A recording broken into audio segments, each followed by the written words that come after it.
It's finally cooled off in the state of Texas. Today it's only 101 degrees. Today we're tinting the back window on this 1995 Corvette. So let's do it. The first thing we do is shrink the film. Now we cut the film. Now install the film. Spray it, scrub it, squeegee. Nothing like a Windex bath.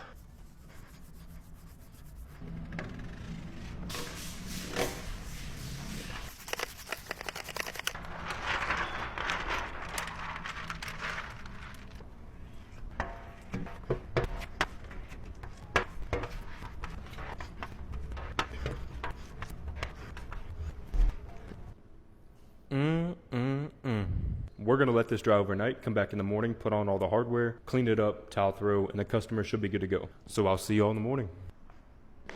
Good morning.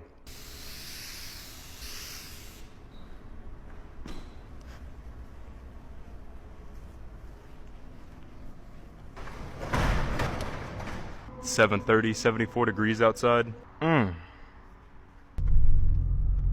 This is a 15% film, and I think it came out looking pretty good.